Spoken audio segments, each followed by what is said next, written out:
हरे कृष्ण। श्रीमद् भागवतम चौथा अध्याय गोकर्णोपाख्यान प्रारंभ। सूत जी कहते हैं, मुनिवर, उस समय अपने भक्तों के चित्त में अलौकिक भक्ति का प्रादुर्भाव हुआ। देख भक्त वत्सल श्री भगवान अपना धाम छोड़कर वहां पधारे। उनके गले में वनमाला शोभा पा रही थी। श्री अंग सजल जलधर के समान श्याम वर्ण था। उस पर मनोहर पीताम्बर सुशोभित था। कोटि प्रदेश करधनी की लड़ियों से सुसज्जित था। सिर पर मुकुट की लटक और कानों में कुंडल की झलक देखते ही बनती थी। ये त्रिभंग ललित भाव से खड़े हुए चित्त को चुराए लेते थे। वक्षस्थल पर कस्तूभ मणि दमक रही थी। सारा श्री अंग हरि चंदन से चर्चित था। उस रूप की शोभा क्या कहे। उसके तो मानो करोड़ों कामदेव की रूप माधुरी छीन ली थी। वे परमानंद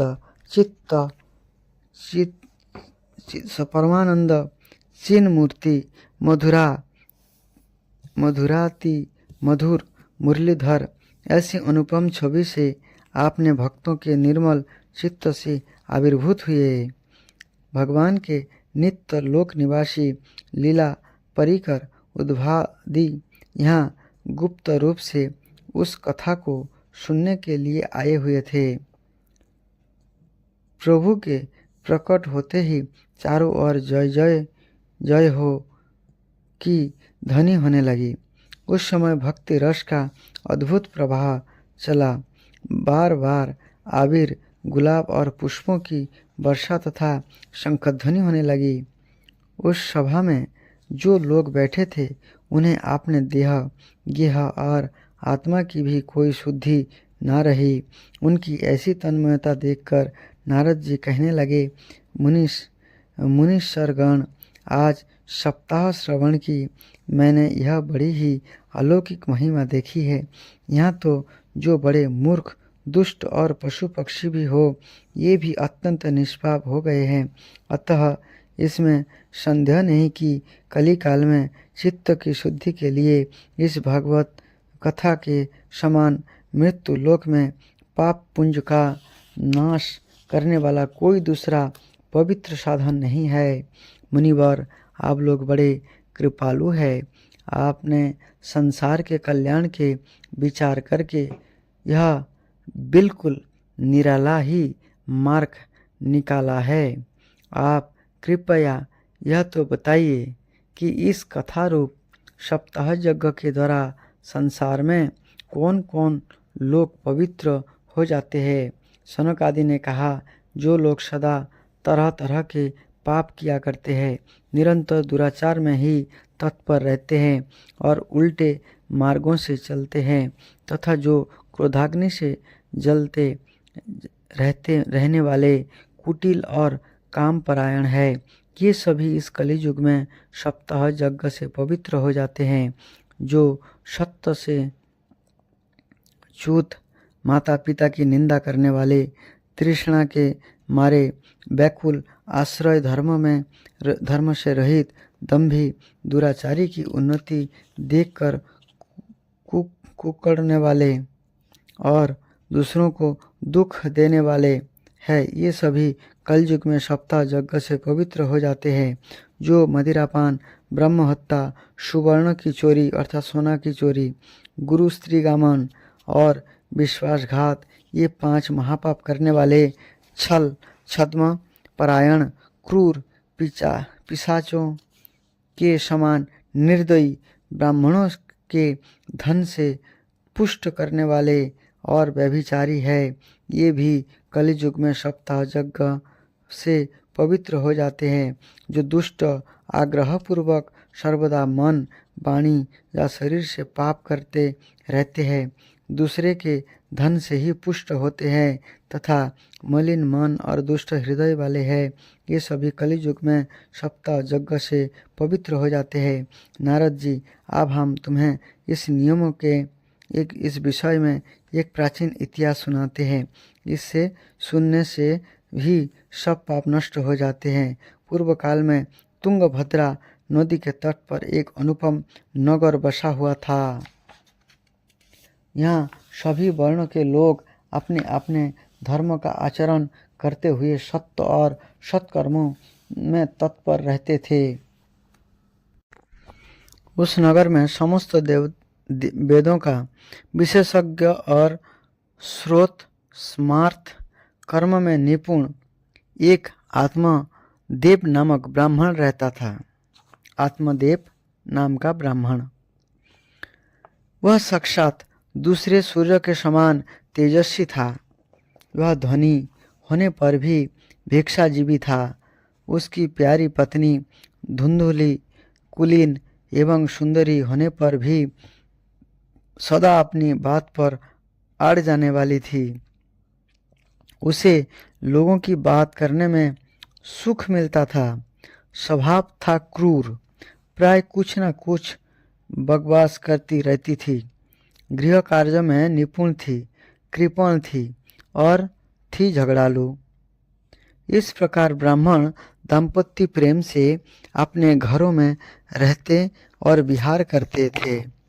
उनके पास अर्थ और भोग विलास की सामग्री बहुत थी। घर द्वार भी सुंदर थे, परंतु उससे उन्हें सुख नहीं था। जब अवस्था बहुत ढल गई तब उन्होंने संतान के लिए तरह तरह के पुण्य कर्म आरंभ किए और ये दिन दुखियों को गौ, पृथ्वी, सुवर्ण और वस्त्र आदि दान करने लगे। इस प्रकार धर्म मार्ग में उन्होंने अपना आधा धन समाप्त कर दिया, तो भी उन्हें पुत्र या पुत्री किसी का भी मुख देखने को न मिला। इसलिए अब यह ब्राह्मण बहुत ही चिंतातुर रहने लगा। एक दिन यह ब्राह्मण देवता बहुत दुखी होकर घर से निकलकर वन को चल दिया। दोपहर के समय उसे प्यास लगी, इसलिए वह एक तालाब पर आया। संतान के अभाव से दुख ने उसके शरीर को बहुत सुखा दिया था, इसलिए थक जाने के कारण जल पीकर वह वहीं बैठ गया। 2 घड़ी बीतने पर यहाँ एक सन्यासी महात्मा आए। जब ब्राह्मण देवता ने देखा कि वे जल पी चुके हैं, तब वह उनके पास गया। आकर चरणों में नमस्कार करने के बाद सामने खड़े होकर लंबी लंबी सांसें लेने लगा। सन्यासी ने पूछा, कहो ब्राह्मण देवता, रोते क्यों हो? ऐसा तुम्हें क्या भारी चिंता है? तुम जल्दी ही मुझे अपने दुखों का कारण बताओ। ब्राह्मण ने कहा, महाराज, मैं अपने पूर्व जन्म के पापों से संचित दुख का क्या वर्णन करूं? आप मेरे पितर मेरे द्वारा दी हुई जलांजलि के जल को अपनी चिंताजनित सांस से कुछ गर्म करके पीते हैं। देवता और ब्राह्मण मेरा दिया हुआ प्रसन्न मन से स्वीकार नहीं करते। संतान के लिए मैं इतना दुखी हो गया हूँ कि मुझे सब सुना ही सुना दिखाई देता है। मैं प्राण त्यागने के लिए यहाँ आया हूँ। संतानहीन जीवन को धिक्कार है, संतानहीन गृह को धिक्कार है, संतानहीन धन को धिक्कार है और संतानहीन कुल को धिक्कार है। मैं जिस गाय को पालता हूँ वह भी सर्वथा बाँझ हो जाती है। जो पेड़ लगाता हूँ उस पर भी फूल फल नहीं लगते। मेरे घर में जो फल आते हैं वो भी बहुत जल्दी सड़ जाते हैं। जब मैं ऐसा अभागा और पुत्रहीन हूँ, तब फिर इस जीवन के ही रखकर मुझे क्या करना है? यह कहकर वह ब्राह्मण दुख से व्याकुल हो उन सन्यासी महात्मा के पास फूट फूट कर रोने लगे। तब उन ज्योतिवर के हृदय में बड़ी करुणा उत्पन्न हुई। उन साधु के मन में ये योगनिष्ठ थे। उन्होंने उसके ललाट की रेखाएं देखकर सारा वृत्तांत जान लिया और फिर उसे विस्तार पूर्वक कहने लगा। सन्यासी ने कहा, ब्राह्मण देवता, इस प्रजा प्राप्ति का मोह त्याग दो। कर्म की गति प्रबल है। विवेक का आश्रय लेकर संसार की वासना छोड़ दो। विप्रवर, सुनो, मैंने एक समय तुम्हारा प्रारब्ध देखकर निश्चय किया है कि 7 जन्म तक तुम्हारे कोई संतान किसी प्रकार नहीं हो सकता है।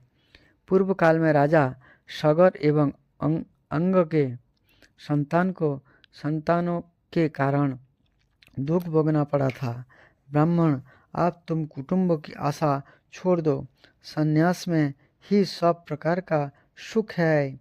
ब्राह्मण ने कहा, महात्मा जी, विवेक से मेरा क्या होगा? मुझे तो बलपूर्वक पुत्र दीजिए, नहीं तो मैं आपके सामने ही शोक मूर्छित होकर अपने प्राण त्यागता हूँ। जिसमें पुत्र स्त्री आदि सुख नहीं है, ऐसा संन्यास तो सर्वथा निरस ही है। लोक में सरल तो पुत्र पौत्रादि से भरा पूरा गृहस्थाश्रम ही है। ब्राह्मण का ऐसा आग्रह देखकर उन तपोधन ने कहा, विधाता के लेख को मिटाने का हठ करने से राजा चित्रकेतु को बड़ा कष्ट उठाना पड़ा था।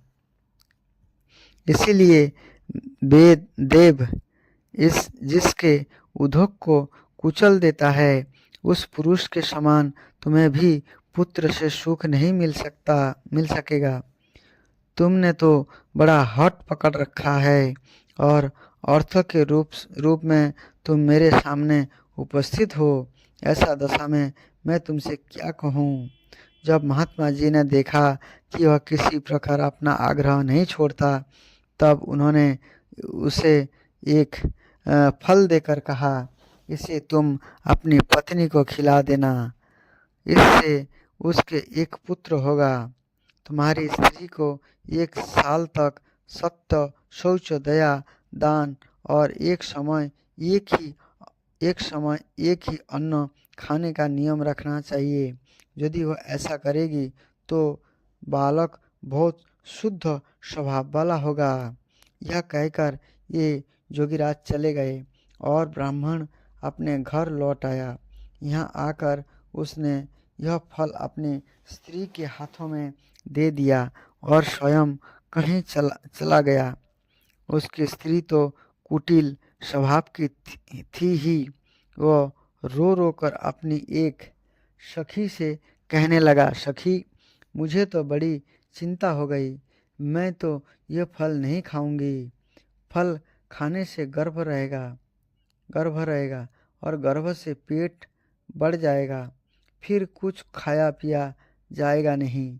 इससे मेरी शक्ति क्षीण हो जाएगी। तब बता घर का धंधा कैसे होगा? और दैववश यदि कहीं गांव में डाकुओं का आक्रमण हो गया तो गर्भिणी स्त्री कैसे भागेगी? यदि सुखदेव जी की तरह यह गर्भ भी पेट में ही रह गया तो इसे बाहर कैसे निकाला जाएगा? इस प्रकार से वो स्त्री बोली। और कहीं प्रसव काल के समय वह टेढ़ा हो गया तो फिर प्राणों से ही हाथ धोना पड़ेगा। यह भी प्रसव के समय बड़ी भयंकर पीड़ा होती है। मैं सुकुमारी भला यह सब कैसे सह सकूंगी?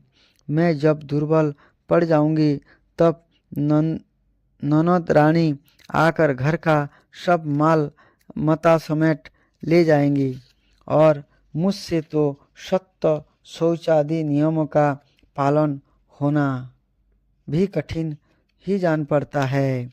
जो स्त्री बच्चा जानती है उसे उस बच्चों के लालन पालन भी बड़ा कष्ट होता है। मेरे विचार से तो बंधा या विधवा स्त्री ही सुखी है। मन में ऐसे ही तरह तरह के कुतर्क उठने से उसने यह फल नहीं खाया और जब उसके पति ने पूछा, फल खा लिया?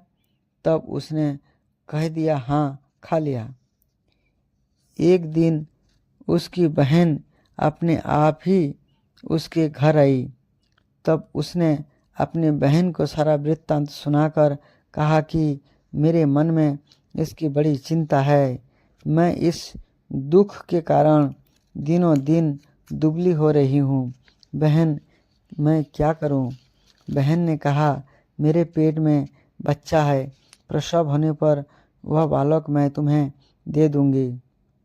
तब तक तू गर्भवती के समान घर में गुप्त रूप से सुख से रह। तू मेरे पति को कुछ धन दे देगी तो ये तुझे अपना बालक दे देंगे। हम ऐसी युक्ति करेंगे कि जिसमें सब लोग वही कहें कि इसका बालक 6 महीने का होकर मर गया, और मैं नित्य प्रति तेरे घर आकर इस बालक का पालन पोषण करती रहूंगी। तू इस समय इसकी जांच करने के लिए यह फल गौ को खिला दे। ब्राह्मणी ने स्त्री स्वभाववश जो जो उसकी बहन ने कहा था वैसे ही सब किया। इसके पश्चात समय अनुसार जब उस स्त्री के पुत्र हुआ तब उसके पिता ने चुपचाप लाकर उसे धुंधुली को दे दिया। उस स्त्री का नाम धुंधुली था।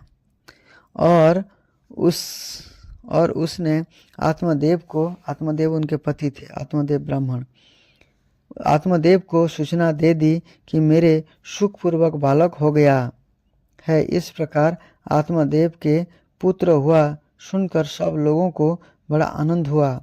ब्राह्मण ने उसका जात कर्म संस्कार करके ब्राह्मणों को दान दिया और उसके द्वार पर गाना बजाना तथा अनेक प्रकार के मंगलिक कृत्य होने लगे। धुंधुली ने अपने पति से कहा, मेरे संतान में तो दूध ही नहीं, मेरे स्तन में तो दूध ही नहीं है, फिर गौ आदि किसी अन्य जीवों के दूध से मैं इस बालक का किस प्रकार पालन करूंगी? मेरे बहन के अभी बालक हुआ था, वह मर गया है, उसे बुलाकर आपने यहाँ रख लो तो वह आपके इस बच्चे का पालन पोषण कर देगी। तब पुत्र की रक्षा के लिए आत्मदेव ने वैसा ही किया तथा माता धुंधुली ने इस बालक का नाम धुंधकारी रखा। क्योंकि धुंधुली का पुत्र इसलिए धुंधकारी रखा। इसके बाद 3 महीने बीतने पर उस गौ के भी एक मनुष्यकार बच्चा हुआ। वह सर्वांग सुंदर, दिव्य, निर्मल और सुवर्ण की सी कांति वाला था। उसे देखकर ब्राह्मण देवता को बड़ा आनंद हुआ और उसने स्वयं ही उसके सब संस्कार किए। यह समाचार से और सब लोगों को भी बड़ा आश्चर्य हुआ और ये बालक को देखने के लिए आए। क्योंकि गौ को फल खिलाया था इसलिए गौ ने मनुष्य का बच्चा दिया गौ ने, तथा आपस में कहने लगे, देखो भाई, आप आत्मदेव का कैसा भाग्योदय हुआ है। कैसे आश्चर्य की बात है कि गौ के भी ऐसा दिव्य रूप बालक उत्पन्न हुआ है। सभी लोगों ने आश्चर्य किया और यही बोलने लगे कि गौ का भी दिव्य रूप बालक हुआ। देवयोग से इस गुप्त रहस्य का किसी को भी पता न लगा। आत्मदेव ने इस बालक को गौ के से कान से देखकर इसका नाम गोकर्ण रखा। जय हो गोकर्ण जी, बहुत ही भाग्यशाली। कुछ काल बीतने पर ये दोनों बालक जवान हो गए। उनमें गोकर्ण तो बड़ा पंडित और ज्ञानी हुआ, किंतु धुंधकारी बड़ा ही दुष्ट निकला। स्नान शौचादि ब्राह्मणोचित आचारों का इसमें नाम भी न था और न खान पान का ही कोई परहेज था। क्रोध उसमें बहुत बड़ा चढ़ाकर था। यह बुरी बुरी वस्तुओं का संग्रह किया करता था। मुर्दों के हाथों से छुआ हुआ अन्न भी खा लेता था। दूसरों की चोरी करना और सब लोगों से द्वेष बढ़ाना उसका स्वभाव बन गया था। छिपे छिपे ये दूसरों के घर में आग लगा देता था। दूसरों के बालक को खिलाने के लिए गोद में लेता और उन्हें चट कुएं में डाल देता। हिंसा का उसे व्यसन सा हो गया था। हर समय यह अस्त्र शस्त्र धारण किए रहता और बेचारे अंधे और दीन दुखियों को व्यर्थ तंग करता। चंडालों से उसका विशेष प्रेम था। बस हाथों में फंदा लिए कुत्तों की टोली के साथ शिकार की टोह में घूमता रहता। वेश्याओं के जाल में फंसकर उसने अपने पिता की सारी संपत्ति नष्ट कर दी। एक दिन माता पिता को मार पीट कर घर के सब बर्तन भांडे उठा ले गया बेचने के लिए। इस प्रकार जब सारी संपत्ति खत्म हो गया या सहा हो गया, तब उसका कृपण पिता फूट फूट कर रोने लगा और बोला, इससे तो इसकी माँ का बाँच रहना ही अच्छा था। कुपुत्र तो बड़ा ही दुखदायी होता है। अब मैं कहाँ रहूं, कहाँ जाऊं? मेरे इस संकट को कौन काटेगा? हाय, मेरे ऊपर तो बड़ी विपत्ति आ पड़ी है। इस दुख के कारण अवश्य मुझे एक दिन प्राण छोड़ने पड़ेंगे। उसी समय परम ज्ञानी गोकर्ण जी वहाँ पर आए और उन्होंने पिता को वैराग्य का उपदेश करते हुए बहुत समझाया। ये बोले, पिताजी, यह संसार आसार है। यह अत्यंत दुख रूप और मोह में डालने वाला है। पुत्र किसी का, धन किसका। स्नेहवान पुरुष रात दिन दीपक के समान जलता रहता है। सुख ना तो इंद्र को है और ना चक्रवर्ती राजा को ही। सुख है तो केवल विरक्त एकांत जीव मुनि को। यह मेरा पुत्र है, यह अज्ञान को छोड़ दीजिए। मोह से नरक की प्राप्ति होती है। यह शरीर तो नष्ट होगा ही, इसलिए सब कुछ छोड़कर वन में चले जाइए। गोकर्ण के वचन सुनकर आत्मदेव वन में जाने के लिए तैयार हो गया और उनसे कहने लगा, बेटा, वन में रहकर मुझे क्या करना चाहिए, यह मुझसे विस्तार पूर्वक कहो। मैं बड़ा मूर्ख हूँ। आप तक कर्मवश स्नेह पाश में बांधा हुआ अपंग की भांति इस घर रूप अंधेरे कुएं में ही पड़ा हुआ हूँ। तुम बड़े दयालु हो, इससे मेरा उद्धार करो। श्री गोकर्ण जी ने कहा, पिताजी, यह शरीर हड्डी, मांस और रुधिर का पिंड है। इसे आप मैं मानना छोड़ दें और स्त्री पुत्र आदि को अपना कभी ना माने। इस संसार को रात दिन क्षण भंगुर देखे। इसकी किसी भी वस्तु को स्थायी समझकर उसमें राग ना करे। बस एकमात्र वैराग्य रस के रसिक होकर भगवान की भक्ति में लगे रहे। भगवत भक्तजन ही इस सब के बड़ा धर्म है। भगवत भक्तजन ही सबसे बड़ा धर्म है, अर्थात भगवान की भक्ति। निरंतर उसी का आश्रय लिए रहे। अन्य सब प्रकार के लौकिक धर्म से मुख मोड़ ले। सदा साधुजनों की सेवा करे।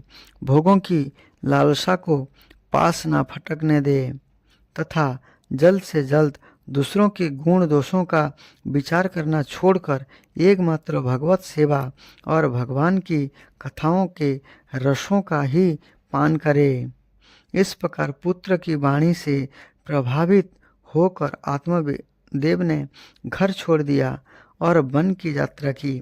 यद्यपि उसकी आयु उस समय 60 वर्षों की हो चुकी थी, फिर भी बुद्धि में पूरी दृढ़ता थी। यहाँ रात दिन भगवान की सेवा पूजा करने से और नियम पूर्वक भगवान के दशम स्कंद का पाठ करने से उसने भगवान श्री कृष्ण की प्राप्त कर लिया।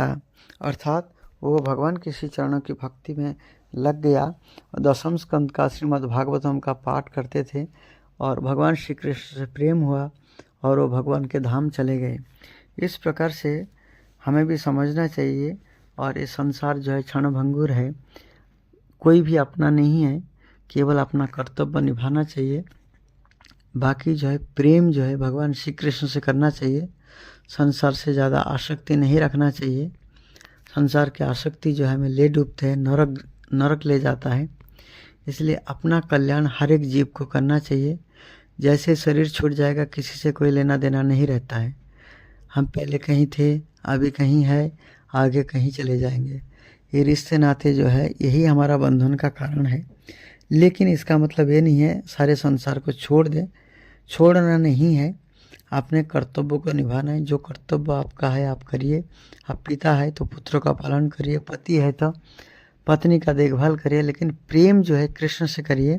अपने उस परिवार के पालन पोषण के साथ जो है आपको भी अपना उद्धार के लिए प्रयास करना चाहिए। भगवान श्री कृष्ण की भक्ति करने का प्रयास करना चाहिए।